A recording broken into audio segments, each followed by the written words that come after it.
Praise the Lord, hallelujah. പ്രിയമുള്ളവരെ, ഈ പ്രഭാതത്തിൽ അച്ഛൻ നിങ്ങളുമായി പങ്കുവെക്കാൻ ആഗ്രഹിക്കുന്ന വലിയ സന്തോഷത്തിൻ്റെ ദൈവിക വാഗ്ദത്തത്തിൻ്റെ ഒരു വചനമാണ്. അതായത്, നമ്മളുടെ കുറവുകളെക്കുറിച്ച് നമ്മൾ ദുഃഖിച്ചിരിക്കുമ്പോൾ, നമ്മളുടെ ബലഹീനത നമ്മൾ തകർക്കുമ്പോൾ അതിൽ സന്തോഷിക്കണമെന്നാണ് കർത്താവ് പറയുന്നത്. അതുകൊണ്ടാണ് പൗലോസ് കൊരിന്തോസ്യർക്ക് എഴുതിയ 2-ാം ലേഖനം 12-ാം അധ്യായം 10-ാം വാക്യത്തിൽ പറയുന്നു, ഞാൻ ബലഹീനനായിരിക്കുമ്പോഴാണ് ഞാൻ ശക്തനായിരിക്കുന്നത്. വിരോധാഭാസമായിട്ട് തോന്നും, പക്ഷെ അതാണ് ദൈവത്തിൻ്റെ ഇടപെടൽ, അതാണ് ദൈവത്തിൻ്റെ വാഗ്ദാനം. എന്ത്? ഞാൻ ബലഹീനൻ ആയിരിക്കുമ്പോഴാണ് ഞാൻ ശക്തനായിരിക്കുന്നത്.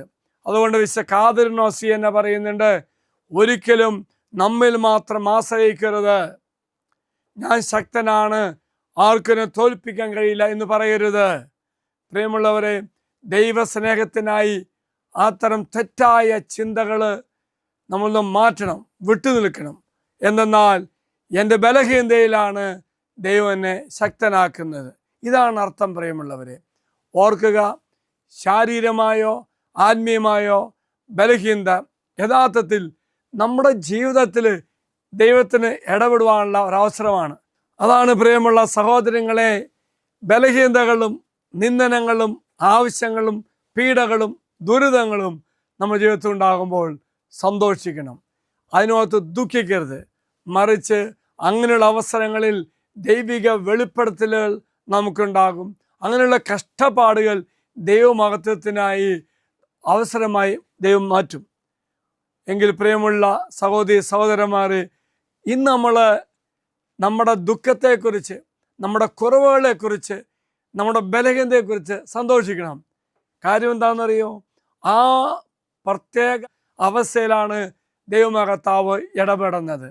എങ്കിൽ പ്രിയമുള്ള സഹോദരി സഹോദരന്മാർ, ദൈവത്തിന് ഇടപെട്ടുകൊണ്ട് എന്നെ അനുഗ്രഹിക്കാൻ വേണ്ടി എൻ്റെ കുറവുകൾ ഈ വാഗ്ദത്ത പേടകത്തേക്ക് സമർപ്പിക്കാം.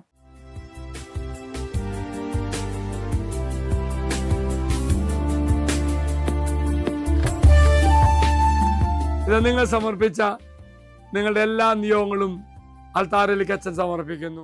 ദൈവം നിങ്ങളെ അനുഗ്രഹിക്കും. അതാണ് ദൈവത്തിൻ്റെ വാഗ്ദാനം. എന്തെന്നാൽ എൻ്റെ ബലഹീനതകൾ ദൈവം പ്രവർത്തിക്കും. കർത്താവ് നിങ്ങളെല്ലാവരും അനുഗ്രഹിക്കട്ടെ എന്ന് പ്രാർത്ഥിക്കുന്നു. ഈശ്വരാശീർവാദം അച്ഛൻ തരാം. നമ്മുടെ കർത്താവായ ഈശോ മിശിഹായുടെ കൃപയും പിതാവായ ദൈവത്തിൻ്റെ സ്നേഹവും പരിശുദ്ധാത്മാവിൻ്റെ സഹവാസവും നാം എല്ലാവരോടും കൂടെ ഉണ്ടായിരിക്കട്ടെ, ഇപ്പോഴും എപ്പോഴും എന്നേക്കും. ആമേൻ. ഒരു നല്ല ദിവസം എല്ലാവർക്കും ആശംസിക്കുന്നു. ദൈവം എല്ലാവരും അനുഗ്രഹിക്കട്ടെ.